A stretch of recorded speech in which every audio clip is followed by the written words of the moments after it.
दिल्ली के परिवहन मंत्री कैलाश गहलोत हमारे साथ बातचीत करने के लिए जुड़ गए हैं और इस वक्त हम मौजूद हैं इस चार्जिंग स्टेशन के ठीक सामने। अक्टूबर के महीने में प्रदूषण देश की राजधानी के आसमान पर देखने के लिए मिलता है, लेकिन उससे पहले जोर इस बात पे भी दिया जा रहा है कि दिल्ली में इलेक्ट्रिक वाहनों को लेकर ज़्यादा से ज़्यादा आम लोगों के बीच प्रचार किया जाए। इसलिए ज़रूरी ये भी है कि बैटरी चार्जिंग स्टेशन जो है वो पर्याप्त संख्या में देश की राजधानी में हो। मुझे ये बताइए कि आगे क्या तैयारी है सरकार की। लोग गाड़ियां तो खरीद रहे हैं, लेकिन वो ये भी जानना चाहते हैं कि कितने चार्जिंग स्टेशन और कहां-कहां ये उपलब्ध होंगे। देखिए, दिल्ली इलेक्ट्रिक व्हीकल पॉलिसी जो माननीय श्री अरविंद केजरीवाल जी के नेतृत्व में पिछले साल 7 अगस्त को लॉन्च किया था, जिसके तहत कोई भी 4 व्हीलर और 2 व्हीलर का जो वाहन खरीद रहे हैं या कोई भी अगर वाहन खरीद रहे हैं तो अलग अलग 1.5 लाख तक की सब्सिडी दिल्ली सरकार दे रही है। 17,000 से ज़्यादा व्हीकल्स हम पिछले 1 साल में ऐड कर चुके हैं। तो ये चीज़ ये दिखाता है कि एक पूरा माहौल जो है दिल्ली में इलेक्ट्रिक व्हीकल्स के प्रति बन रहा है। इसके साथ ही एक जो दूसरा इम्पोर्टेंट जो एस्पेक्ट या पहलू है वो है कि चार्जिंग स्टेशंस को क्रिएट करना, ताकि अगर कोई भी इलेक्ट्रिक व्हीकल खरीदता है तो उसके खरीदने वाले के मन में किसी प्रकार की कोई चिंता या एंग्जाइटी ना हो कि भाई मैं गाड़ी लेके निकला तो कहीं चार्जिंग की अगर ज़रूरत पड़ गई बीच में तो कहीं चार्जिंग स्टेशन या पॉइंट तो मिलेगा।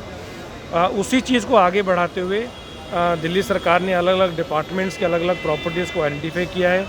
पिछले हफ्ते हमने ESL के साथ ये MOU किया कि ज़मीन हम देंगे और चार्जिंग स्टेशन आप लगाएंगे। तो उसी की शुरुआत आज है। आज नेहरू प्लेस टर्मिनल में आज ये फाउंडेशन स्टोन ले किया है, इसका काम चालू हो जाएगा।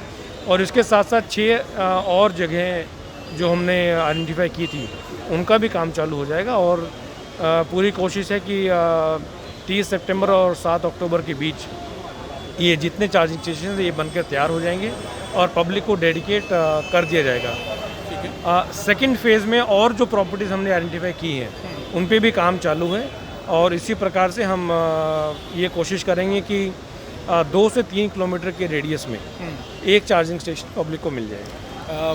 प्रदूषण के मौसम में कितना आप सफल मानते हैं इलेक्ट्रिक वाहनों की इस मुहिम को? आपको लगता है कि दिल्ली वाले इस बात को समझते हैं कि इलेक्ट्रिक वाहनों को खरीदना बहुत ज़रूरी हो गया है?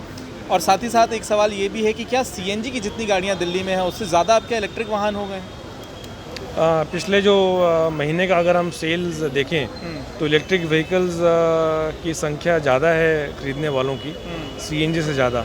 तो ये चीज़ तो एक पक्का हो गई है कि इलेक्ट्रिक व्हीकल्स के प्रति जो माइंड में एक डाउट था या किसी प्रकार का जो एक कॉन्फिडेंस नहीं था, वो दिन पे दिन कॉन्फिडेंस जो है बढ़ता जा रहा है। और उसमें हमने जिस प्रकार से पूरी दिल्ली सरकार ने अलग अलग तरीक़ों से लोगों को अवेयर भी किया, उसकी भी बहुत बड़ी अहम भूमिका रही है। बहुत बहुत धन्यवाद। तो यहाँ पर परिवहन मंत्री कैलाश गहलोत बताते हुए कि जो चार्जिंग स्टेशन है उनकी कितनी बड़ी जिम्मेदारी होगी। ये तस्वीर आप देखिए, ये तस्वीर आप देख रहे हैं, यहाँ पर आपको नज़र आएगा कि किस तरीके से चार्जिंग स्टेशन यहाँ पे प्लांट किए गए हैं। यहाँ पर 3 गाड़ियों को ये स्टेशन चार्ज कर सकता है। साथ ही यहाँ पर जो 2 व्हीलर और 3 व्हीलर गाड़ियाँ होंगी उन्हें चार्ज करने के लिए भी व्यवस्था की गई है। तो ऐसी व्यवस्था पूरी दिल्ली में देखने के लिए मिलेगी।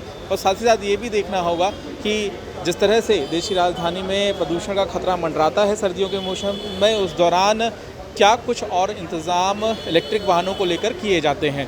पंकज जैन, दिल्ली आज तक।